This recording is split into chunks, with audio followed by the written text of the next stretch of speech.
publicity secretary, former publicity secretary of the party, is also in the race, and also Senator Biodun Olujimi. They've all picked forms. Exactly. So that's for the PDP. But for the APC, it's quite interesting.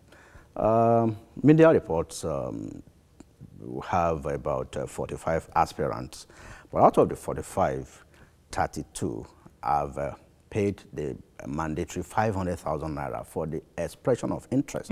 So I think we need to let people know some of these things. There are two hurdles there. One is the expression of interest. The expression of interest is 500,000 naira. Yes. Now the 5 million naira one. Even me can pay that. Anybody can pay that. I'm from Ekiti State, so I can pay that. Now, when you are submitting your form, you now pay the 5 million naira for the nomination form. That's right. With some other conditions that you need to meet. You need some party delegates from all the 16 local governments of the states and from some wards and from some senatorial districts to endorse your form, and they must be registered members of the party. So when you are submitting with your 5 million, you must fulfill those conditions. So this is this is where to begin to separate the men from the boys. From the boys. So at the end of, by the time nomination of forms will close by next week, probably that's when we will know the actual number of aspirants that will be contesting on May 5. So by then they will have separated the boys from the men. Jide, what kind of a race do you think it's going to be? We're really projecting into the future here, because as it is, it's just as well that we don't even know who the candidates are yet. An aspirant is not yet a candidate and all of that. The sitting governor, Ayodele Fayose, is it going to be a tough act to follow, or are there issues that anybody aspiring for his job, well, it won't be his job because he constitutionally can't contest anymore, but you know what I mean.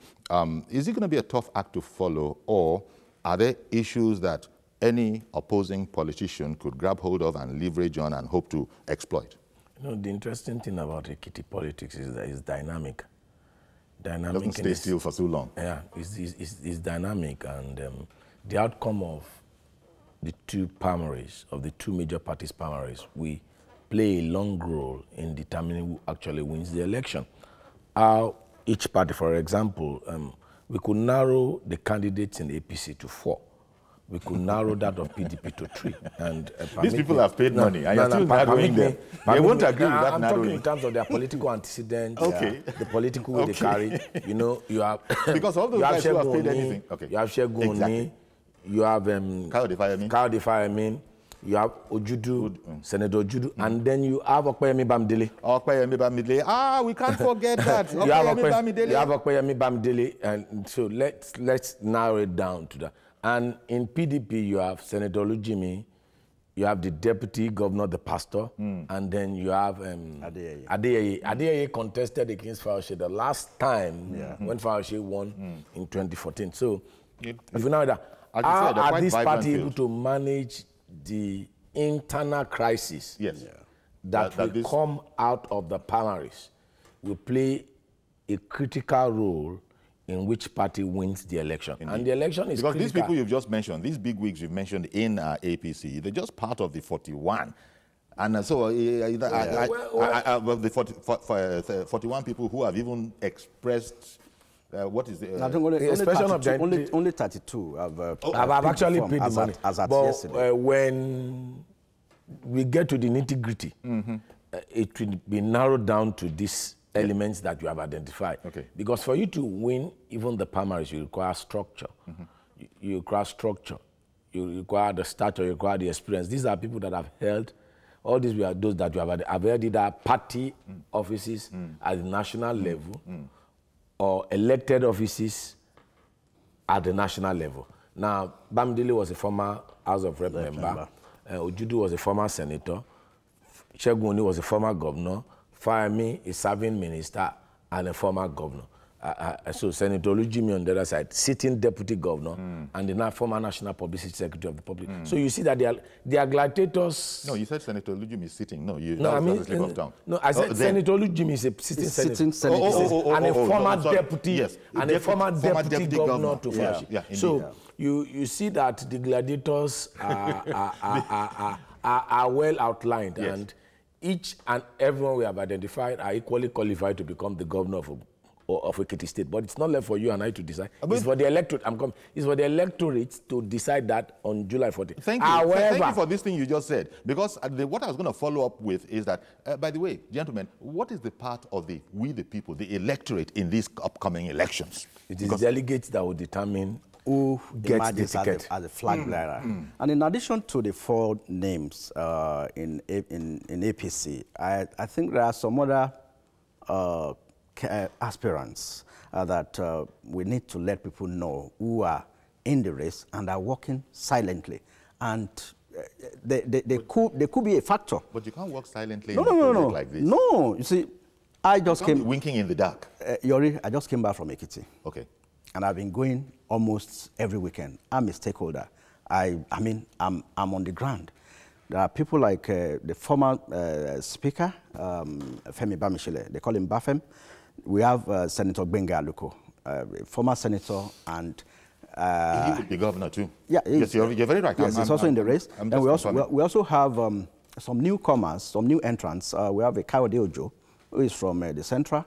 We have also Oluyede, Ambassador Oluyede, Dr. Oluyede, who is from the South Senatorial District. So these other people. And also we have a son of the former governor of Old Ondo State, Muyiwa Olumilua, who is also in the race. So all these factors, yes. Just like what happened in Ondo State, the Ondo State primaries, where Akeredolu had a slim win in the primaries of about less than 50, won with less than 50 votes. So by the time you have these gladiators splitting the votes of the delegates, then it is that person, that aspirant who has a firm control of the party structure that will have an edge at the end of the day. So by the time all these other aspirants split the votes of the delegates, so that constant factor will play a very critical role, just like the way Akeredolu emerged in Ondo State. So that's a very key factor in APC. But that of PDP, it is almost certain that it will be Eleka. It is almost certain, barring any odds, because Fayose anointed him. You see the posters, billboards of Eleka, I mean, being anointed by Fayose all over the state. So, yeah, Fayose has the power of incumbency, you know, and the structure. But no, he has the structure. It's about the structure of the party. Yes, I wanted to say, but I wanted to point out that, according to newspaper reports, it's not as if Fayose's desire for his deputy to continue after him. I've heard Fayose's argument. Internally, and that's another aspect, internal democracy. Internally, we understand that not all his members are unanimously in agreement with him. Of course. You see, in parties, there are different caucuses. We call caucuses interest group within political parties. Like we have identified, for example, in APC and PDP, we have different gladiators. For Fayose, basically, for a sitting senator to aspire, a former national publicity secretary to aspire, it shows to you that there are different interest groups within that party concerning that election. And yes, you can only win the election if you control the party structure. And like Mojit said, Akeredolu was able to win because he had a larger control of the structure of the delegates that voted in the election. Yeah. Even there are issues concerning the delegates list and what have you. Whoever we emerge, and that's why I said, that was my opening shot, that it is how the party are able to, because there will be post-primary crisis. Yeah. Because look at the gladiators we have identified in both parties. How you are able to manage the crisis will determine how you perform during the election, because no party can go... What do records show us? What do recent records show us as to the ability of both parties in that regard that you're talking about, managing crisis? Now, from Ondo example, we saw that APC was able to manage the crisis. We knew what happened in Ondo concerning Jimoh Ibrahim and the Attorney General of Ondo State, I can't recall his name, that event. Tayo Jegede. Tayo Jegede, who was the candidate. Yeah. You know, the case went on and on and on and on. Today is Tayo Jegede. 3 days to the election. So it was 3 days to the election that we eventually... So it's the party that is able to manage the crisis, because you can't go to the war front divided. If you go to the war front divided, you lose the war. So it's the party that is able to manage the crisis. So until by May 10, we should be able to see the indication of where the election will go to. And that's why I said that Ekiti's election is dynamic. It's so dynamic. The people are... an average Ekiti man is independent-minded. Indeed. An average Ekiti man is independent-minded. And he will tell you what he wants to do. If he's going to support you, he's going to tell you. If he's not going to support, he's not going to tell you. Well, that's one way of looking at it. But then with this whole stomach infrastructure thing came there's about, there's no politics. Are saying, there's no politics that when you say independent-minded, there's no politics that does not have stomach infrastructure. But you see, because I would have loved to understand the statement you made about the average voter over there being independent-minded, that he would shun any such chicanery or any such... He knows that because Ekiti, you know, education also, that's one of their strong points. See, the social infrastructure, I mean, the stomach infrastructure stuff,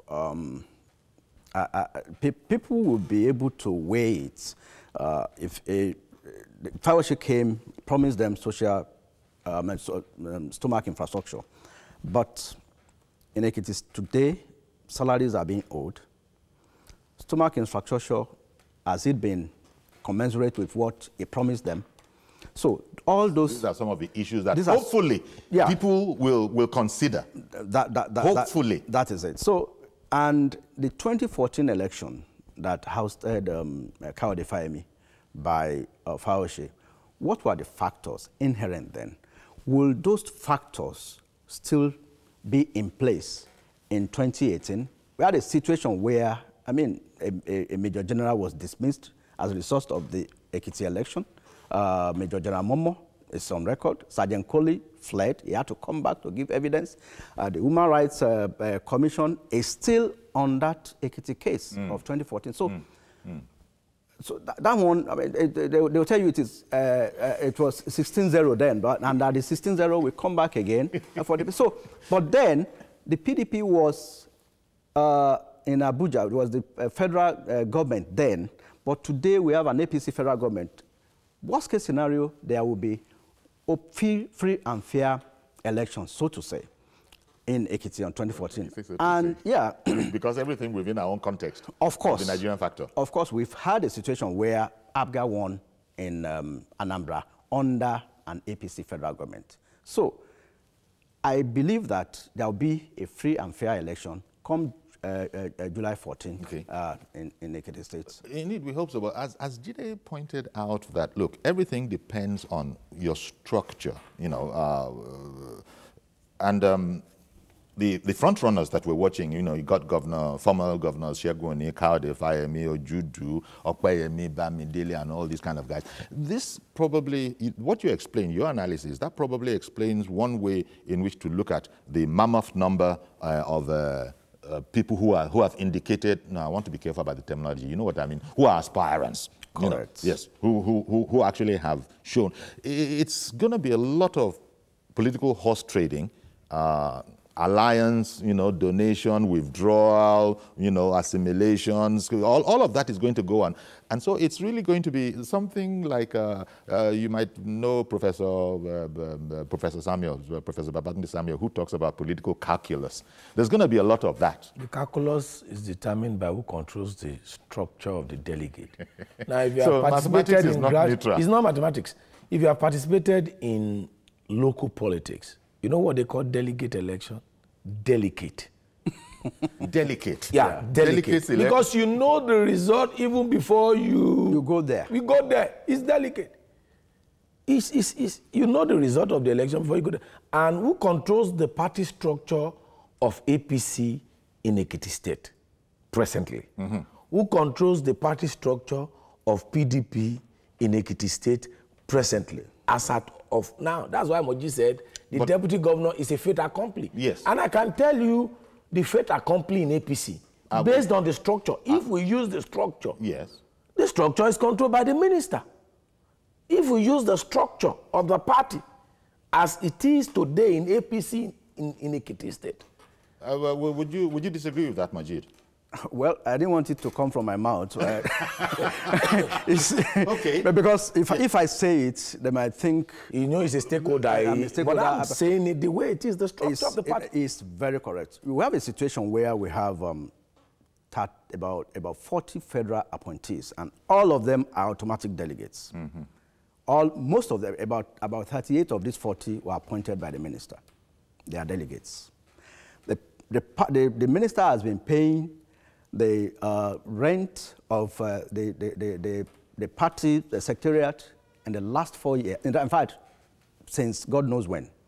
He has been oiling the structure of the party. So he has comparative advantage, so to say. Sorry to interrupt you, for interrupting you. This brings up some matter that we could get clarity on. There are people who criticize that. Why would Kayode Fayemi, a sitting minister, be declaring? And we were talking about distraction in politics following PMB's declaration, and then somebody brought in. Although yesterday when the matter came up, and it wasn't a major point, it was part of a different discussion. We had a lawyer who had explained that actually Kayode Fayemi is well within his rights, going by the dates and all of that. Would you like to air that a little? Yeah, I'm very close to the minister. I'm very close to the party structure. We have two principal actors in that situation. We have the special advisor to the president, Babafemi Ojudu. And I wonder why people keep mentioning Kayode Fayemi, which means it remains a critical factor. Now, to answer the first question, yes, is the fact that Fayemi has taken a leave of absence, which is, it's published. I think it was in the papers on Monday, and he has taken a leave of absence. And what the Constitution of the Federal Republic says about political appointees seeking election, if you are not a governor or minister, or if you are a political appointee, you must resign your appointment 30 days before the election. Exactly. Which means it still has liberty to resign till June 14 or 15, which is clear 30 days before the July 14 election. That's what the law says. So although the other parties differ, but I think the Constitution of the Federal Republic is supreme when issues of this nature are involved. Okay. And I think that we need to review that Constitution. One moment, sir. I beg your pardon. Okay. Akirele has called in from Lekki on this subject. Good morning, Mr. Akirele. Good morning, sir. Hello, thank you for calling in. Go ahead, please. What did you want to tell us? Yeah, just about the Ekiti election. I hope this time around it will be fair and fair election, unlike what happened in the last election, so that we may choose a better governor. I'm from Ekiti, really. But you just heard Majid explain as part of his analysis that he's looking forward to clearly a free and fair election. Yeah, that is my prayer too. I want a fair election so that we can choose a credible governor for Ekiti State. All right. It's all about development. It's all about good government. So I pray this time around Ekiti will get it right. Because if they get it right, it will be better for us. So I hope it will be fair and fair election. I don't want what happened in the last election to repeat himself this time around. Let it be fair. If PDP, if APC, let Ekiti people decide. What do you mean when you say what went on in the last elections, you hope it doesn't repeat itself? We know about the Ekiti gate and all that happened, the military involvement and all sorts. We don't want this time around. Let it be fair. Okay. Let the right candidate win the election, not by force. So I hope it will be so. So that's my clarification. Thank you. So, thank you, Mr. Akirele, for calling in. I think it's an infringement on the franchise of anybody. The right to vote and to be voted for should not be limited to you occupying one state position or the other. If the president cannot resign, there shouldn't be two laws. If he doesn't have to resign. If he doesn't have to resign. If the governor doesn't have to resign. So that's an aspect we should look into. There shouldn't be one law for some set of people, and there should be another set of law for some other people. Because the right for you... Have you forgotten that Abiodun Faleke left the House of Reps? He went to Kogi to vie for the deputy governorship seat, and came back to the House of Reps. I think that aspect, we need to review that aspect. It's very, very... And he didn't have to resign. It's very, very critical, because you are denying someone his basic right, giving a precondition to a certain group of people, while some others are. It's not good for democracy. I'm not holding the way it came up yesterday. I'm not holding brief for when a discussant was trying to make a case for this administration being distracted. What's distraction? That was just his reason and context in which we brought it in. The key to getting into public office in democracy is through partisan politics. Yeah. It's through partisan politics. Indeed. Let me not lose Mohammed calling in from Kaduna. Good morning, Mr. Mohammed. Yeah, Yori. Thank you for calling in, sir. Well done. Thank you. Yeah, how are you? Very well, thank you. What do you think about the Ekiti election? Yeah, morning. Can you hear me? Yes, we can hear you. Can you hear me? We can hear you, Mr. Mohammed. You want to talk about the Ekiti election? Ekiti election. There's no much to say about Ekiti election. APC has failed Nigeria. Yes, of course. What?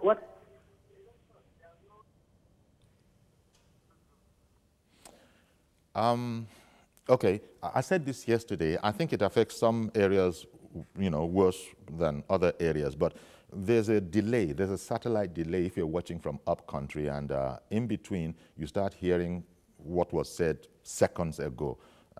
Those that are more experienced just know how to ignore it and keep on speaking. But unfortunately, some other people, it's almost unavoidable. They can't resist the urge to listen to their own voice. Please don't do it, because it just leaves us hanging here. So that's what happened there. Mr. Mohammed was listening to his voice as it was coming back via echo. He said there's not much. I would have loved to disagree with him. No, because it's the people in Ekiti State, just like in 2019, it's the Nigerian electorate. The ultimate power resides with the people. Sovereignty resides with the people. Our responsibility. In the classroom, yes. They say that in political science classrooms. Our responsibility is to educate the citizenry in taking informed decisions. And that's what we have done. Majid did an analysis of the gladiators of APC, PDP, and even those that I tried to narrow it down to. He went as far as breaking it down to some other upcoming aspirants in the state to educate an average Ekiti citizen in taking informed decisions. So that is our responsibility. Nobody can wake up and say, this person can never become president. This person can never become the governor. It is the ballot paper on the ballot, the person that has the highest number of ballots. We're going to keep returning to this thing because it's an average listener of viewers needs to understand that you share your view, but you don't come up with a judgmental statement. Indeed, thank you. Bola in Lagos, thank you very much for holding on. Good morning. Yeah, good morning, sir. Thank you for calling in, sir. And your panelists. Sure. My name is Bola Adekweba from Lagos Island. Okay. Yori, Ekiti. Hello, sir. We can hear you. Ekiti is very different from other states. I will tell you why it's different. I was part of the committee when Akeredolu contested the first time to Ekiti from Lagos. The person that won that seat for the present governor is Ashiwaji. You know why? Because the only language they listen to them, he knows how to speak their dialect very well, as in Fayoshe. He will just tell you that you will go to Lagos and get permission before you do anything. And that alone gives them that thing. And you can see that even when Akeredolu was trying to do that now, he fought with Bola in order for him to have a way. Now Ekiti in question. Fayemi lost because of one thing, sir. The only thing that... Okay. It seems that what that gentleman was trying to tell us about, I think, is it's a fine counterpoint, actually, I think. I think it's trying to... The counterpoint to you putting the pillar on the ground, that at the end of the day, it's about the electorate. I think that was a fine counterpoint. We don't have time now because I have to go to break. We'll come back and we'll look at it because he seemed to be saying that there's much more to it than those broad outlines. And he was going to exemplify, but we didn't have the time. Stay with us. We'll be right back. Don't go anywhere, please.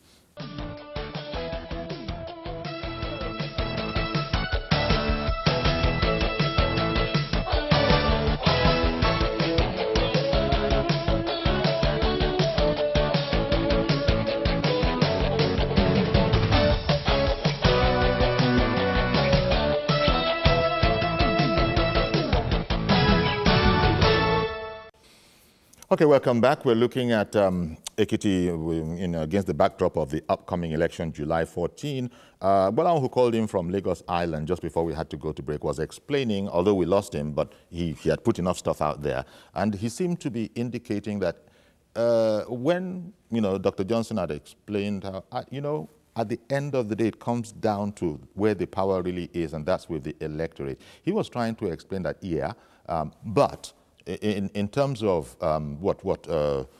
being pragmatic, there are other considerations. Now, he referred to people having to go get endorsement from outside of the state. Comment on that, if you will, Dr. Johnson. Well, what he's trying to explain to us is justifying why Akeredolu lost the first election and how he won the second election, and trying to tell whoever is aspiring in Ekiti to learn from Akeredolu's experience. The first time out, what did you do right or what did you do wrong? And the second time out, what did you do right and what did you do wrong? So I think that's where the standpoint with which Bola was coming from, that ultimately the decision lies with the people of Ondo or Ekiti to decide for. Yes, Ondo and Ekiti, they have similar voting patterns. Yes. Similar. Felix in Akute, I'll be, in fact, sorry for interrupting you. Good morning, Felix in Akute. Good morning, Okuyori. Thank you for calling, sir. Yes, sir. My take on this subject is very, very simple.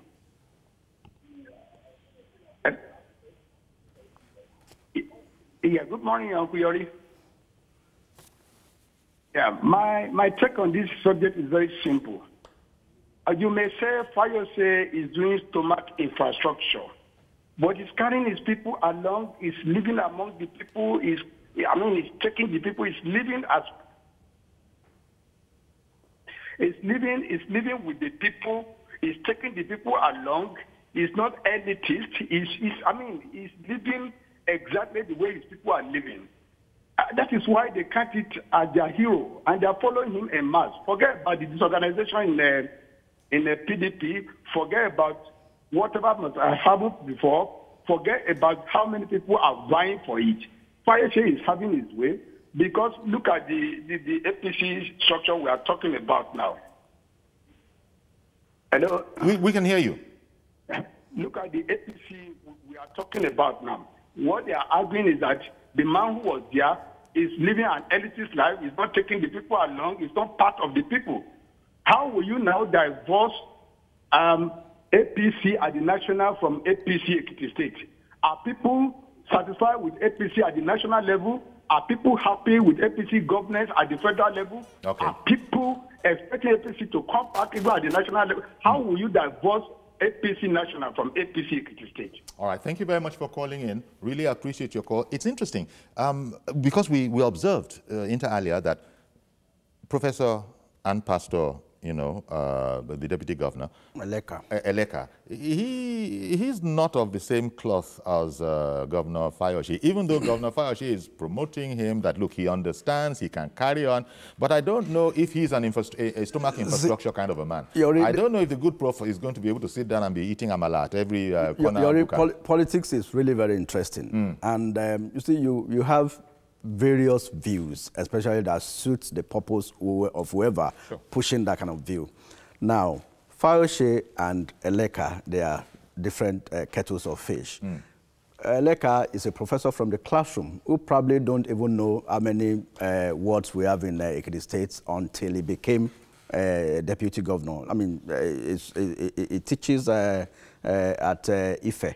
Now, all his life he's been living in Ife, not an Ekiti-based person. Fayose is not contesting this election.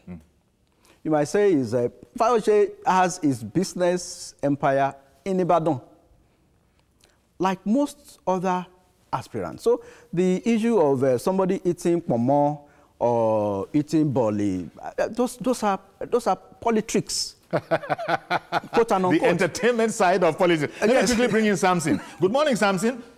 Good morning, Professor Onkuyori. And good morning, our co-partner. Thank you. Yeah, Good morning. If you check very well, it's very simple. It's a man to beat. The only thing is APC have to get the house in order. Number one, even when he was in Ibadan, I stayed very close to him. Then when I was in Ibadan, challenge. He was the secretary of Union, NURTW workers. So he was a grassroots person. Now, Fayose is like a body. All this English. I came for campaign. He was speaking a lot of grammar. They don't need grammar in Ekiti. My mom is from Ekiti. They don't need grammar.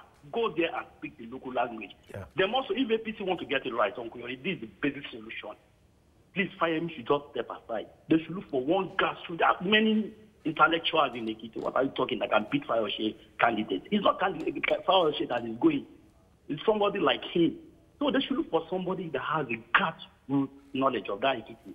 That's the best option. If not, it's bye-bye for APC. Thank you very much for calling in, Samson. Interesting point he makes that Fayose connects with the people, the broad masses. Now, Ekiti is the state that, I'm sure if they were to do a poll, has the most professors. When it comes to academics and academia and the brain power, IQ, Ekiti is right up there. Yeah. But this guy is saying what not too many people are going to throw out, offhand, that, look, the people seem to demand that you identify with them at the broadest pace of broadest part of the pyramid. Dialectical politics, that's what they play in Ekiti. Dialectical politics. And if your dialect is right, my wife is from Ekiti. I have loads of friends from Ekiti.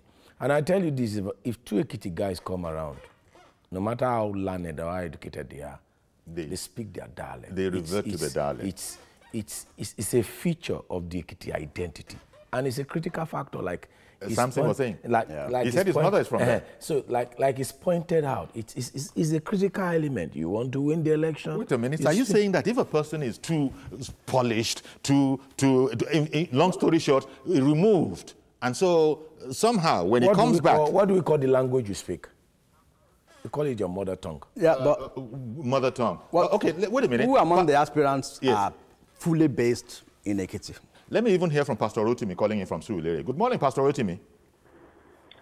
Good morning. Good morning, Pastor. Uncle Yori, I am Pastor Rotimi from Surulere. Good morning, sir. Please go ahead. Yeah, I am from Ekiti as well. Sure. My question to Fayemi is that as Ekiti teachers for giving the Fayemi, because this was the first that first came out. I apologize to them. The APC should have ignored the Fayemi and have Uni. Uni is a very powerful man in Ekiti. When he was a governor, in fact, everybody enjoyed it, including the pensioners. That Fayemi did not work. He performed very well. But the forces that forces him out is still there. Thank you, please. Thank you very much for calling in, Prof. Well, he's a pastor. He's a pastor. Yeah. Okay. Oh, sorry, he's a pastor. Not a prof. Not a prof. Well, he brought up, everybody has their own angle to this story. I think the delegates will decide who they want as a candidate of the APC, which at the long run will be the candidate that will vie for the APC on July 14. The thing is, people will come with various arguments about why social person should contest, why social person should be the candidate. But I keep saying one thing here. Fauci is a grassroots person, but he is not vying for election. He isn't. But he's putting forward a Eleka. Is a dialectical politician? And does it matter, really? Does it really matter? Does it really matter? In Ekiti election. Okay, Super. Good morning, Super. It matters in Good Ekiti morning, election. Good morning. Good morning to the panelists. Good morning, sir. Uncle Yori, do you know why Fayoshe is succeeding in Ekiti? It's because of the connectivity to the local people. You know, Samson has said it all. Connectivity, local languages, and this is it. He may be his own target. I'm not a fan of Fayoshe, but that is what he used to win his people. The other APC man, I think that one is just playing big man politics, and that's not what the common people need. I was watching on Monday, Morai on your TVC review said when she visited Ekiti, look at Fayoshe speaking. She's just like an adjacent to where Fayoshe is, connecting to the local people. Go to market, talk to them in your local language, pidgin English. That's all they need. If the other APC man wants to win that election, he should have to do the way Fayoshe is. Do the way Fayoshe did to capture the common people. Thank you. Have a good day. Bye. Indeed. Thank you very much for calling in. There will be different strokes for different folks. Everybody has their style. I don't know if you can use what we're talking about and say that if you cast your eye back, if you didn't have this particular trait, this quality they're talking about, then you didn't have a hope. But that's not necessarily the case. Uncle Yori, with the exception of Lagos, most states require dialectical politics for you to. You go to the north and speak big grammar and think you win the election. You go to the east and speak big grammar and you think you win the election. It's your ability to connect with the common people, with the people on the street.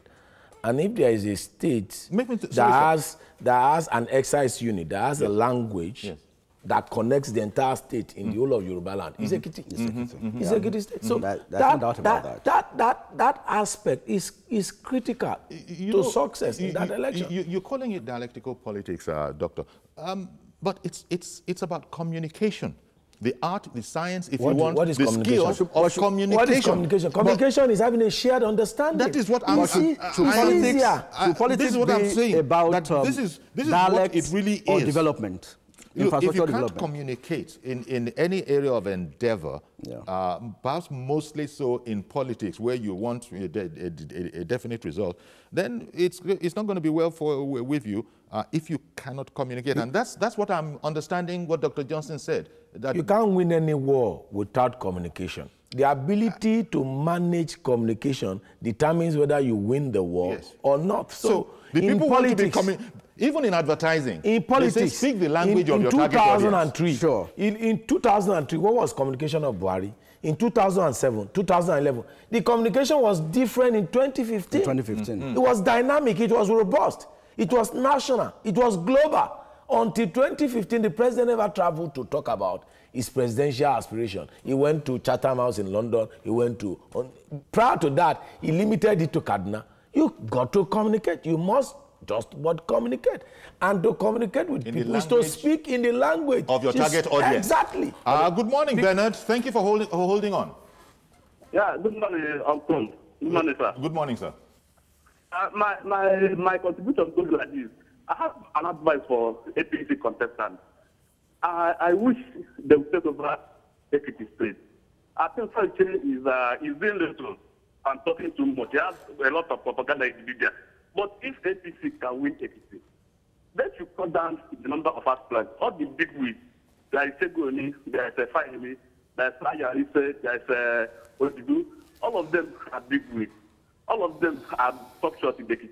What they need to do is to rally around one person, come together and support one person. If they want to defeat Fayoshe, but the way it's going, Fayoshe will have an easy win in Ekiti. But if they want or they wish to defeat Fayoshe, they should come together and support one person.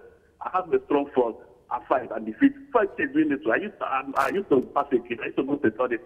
Fayoshe he's doing little and he's talking too much. So if they wish to defeat him, let's come together and support a strong candidate. That's my advice. Thank you. Well, thank you very much for calling. The first democratic election in Ekiti in 1999 was won by Otumbani Yadibayo. I mean, he never lived in Ekiti. I mean, it's he went to one of the best schools, and he speaks Queen's English. But he won an election. That was when Ekiti was Ekiti. But then, in 2003, the whole thing changed. And you want to imagine... What changed? Yes. What changed? You see, Fauci came in 2003. He won an election. Then, with the help of the federal government, led by Obasanjo wanted the Southwest in his fold, and there was a tsunami in the Southwest. That brought in Fauci. The same Obasanjo engineered the way Fauci was ousted before the end of his tenure.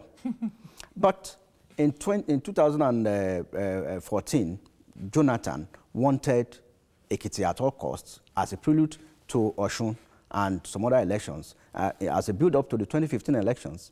And they used the same tactics that Obasanjo used in 2003 to elect. We've had confessions from the Ekiti Gate. It's all over town.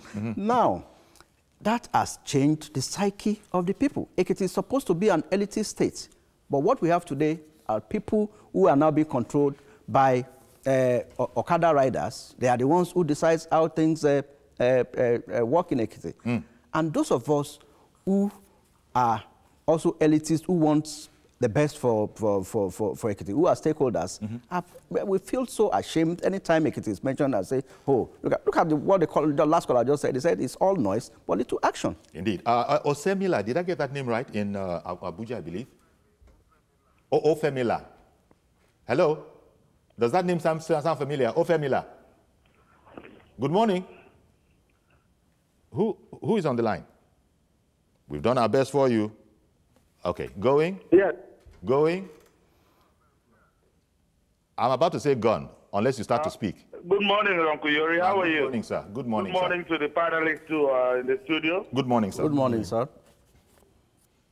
Okay, I want to quickly just talk about the Ekiti election. The upcoming Ekiti election. Go ahead, please. Okay, I want to say quickly that, you see, it's very likely, that PDP might carry the day in Ekiti because it's so obvious that Fayose himself has the connect with the people. He speaks the language of the people. He talks to the people directly. And somehow these things are working for him. Fayose is in Abuja, and he speaks the language of the elites. He's not connecting with the people. So it's going to be a very difficult thing. And I think at this point, Nigerians are wise. Yeah, but it's not just... Thank you so much. Sorry, it's not just those two people. There are oh, he's gone. We're making it sound as if it's going to be a straightforward race between Fayose's candidate and... But we sort of widen the field a bit. For example, it's the person that has the largest war chest that wins the primary, apart from controlling the structure. And you also need that war chest in terms of resources to go for the election. If I'm to narrow it down in APC and look at the candidate, I'll tell you that Oni has the capacity to win general election for APC. Shegoni has the capacity. But does he have the capacity and the wherewithal to get the party ticket?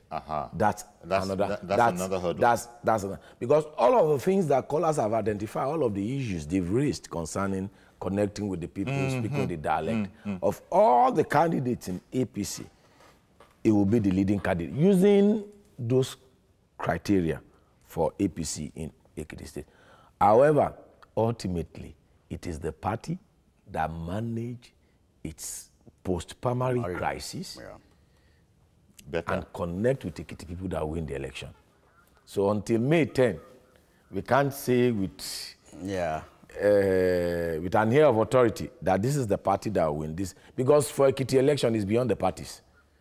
It is not party that will determine who wins the election. Yeah, it's the candidate. It's the candidate, yeah. And I believe that if both parties conduct a very credible... Sorry, just something, breaking news coming through that over in the National Assembly, there seems to be some sort of crisis. The mace, understandably, I mean, we hear, not sorry about understandably, the mace we hear has been seized. We're trying to get hold of our correspondent so he can tell us tell us live what's going on, if that can happen in the next 5 minutes. Otherwise, TVC News will be on it throughout the day. But just to let you know. So, sorry. Just like I was saying for Ekiti, for both parties, if we have a free, credible, and fair primary for both parties, I think that might throw up the best candidate for the two parties. And but the matter of the war chest is not an insignificant point. No, very, very significant. You need, of course, you need money to win elections in Nigeria. No doubt about that. Anywhere in the world. Anywhere in the world. Because even on the day of election, you need to pay your party agents. Yes. So, yes. But the only difference with, well, I won't say the only one. One main difference with us is that, as you've just said, we need money. But the fact that this replaces ideas, this replaces ideology, this replaces real issues. But if the money part of it is not found to be wanting, there's the danger that if there's no substance behind that money, sorry, that's what you get. Even the electorates on the day of elections still, they will ask some of the candidates for money. Okay. Sorry to interrupt you. Just hearing that we've got our correspondent, Samna Sambo, on the line. Good morning, Samna. So, yeah, good morning, Yuri, and to our viewers. Yes. So what's going on? We don't have any visuals yet, but we hear the mace has been seized in the National Assembly. What's the background? Yes, the mace of the Senate chambers was taken by some hoodlums who just invaded the plenary while it was ongoing and presided by the Deputy Senate President Ike Ekweremadu. They got in there, harassed at arms, and one of the hoodlums took the mace and ran out of it. The sergeant-at-arms all tried to block him while he was going, but he came around with some other youth who ensured that they kicked the sergeant-at-arms. In fact, one of the female sergeant-at-arms right now is unconscious, and as a result of that, they ran out of the Senate chambers and into the compound of the National Assembly. And as I'm speaking with you right now, they jumped the fence of the National Assembly, and the National Assembly is in uproar and chaos right now. A lot of confusion everywhere. I imagine, yes, Amna, there's so many issues, but I imagine we don't have the time. So, are you talking about the National Assembly in Abuja, the Senate that is within the National Assembly? How could people... The Republic of Nigeria was taken hoodlums by storm by these hoodlums. Some of the rumors we are hearing as reporters right now is that they may have been sponsored by a senator that was recently suspended, but that remains unconfirmed. But those are the things that the security men are telling us, that they were unaware. They thought they were just coming in to wait for senators at the entrance into the Senate chamber. But unfortunately, the hoodlums had already organized themselves, knowing what they wanted to do. So they immediately went straight into the plenary while this plenary was ongoing, took the mail and started rushing out. And while the sergeant-at-arms decided to cordon themselves and form a line while the police were being awaited, they hit them left, right, and center, and the sergeant-at-arms all fell down, and the hoodlums made away with the mace. And of course, the pictures, I've just sent the pictures to the newsroom right now. Do you have any idea, I know this will be unfolding, do you have any idea what their grievances would be? I don't even know if that's the word. You call them hoodlums, but what is the issue? Yes, they were from the security reports we are getting from people around.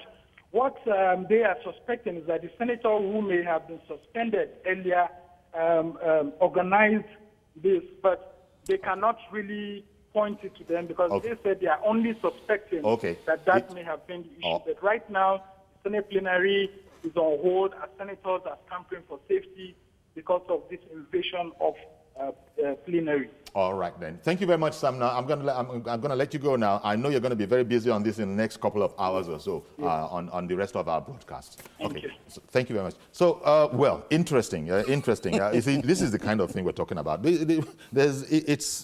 won't say it's us because you see this all over the world. It happens. I mean, you see it in Japan. You see it in Korea. You see it not everywhere. new. It's not new in democratic setting. But how could hoodlums gain such easy access to the Senate and then make an easy scaling of offense? I don't know what's going on. How many of them? We all celebrated some House of Rep members for scaling the fence in 2014. Yes. So this is what you get in such society. Oh, we all okay. celebrated it. Okay. So that we can end up on our own. Let those. This is going to be another gist that we're going to, at least in the next couple of hours, Sumner Sambo and all other colleagues, that we're going to get pictures and see exactly what went on. But Ekiti promises to be a battle royale, a political battle royale. An interesting test case for 2019. And indeed, so much so. But I want to thank you, gentlemen, for giving the insights that you have. At least we now have something to grab hold of when we want to try and understand how it's going, and also understand the mammoth crowd that has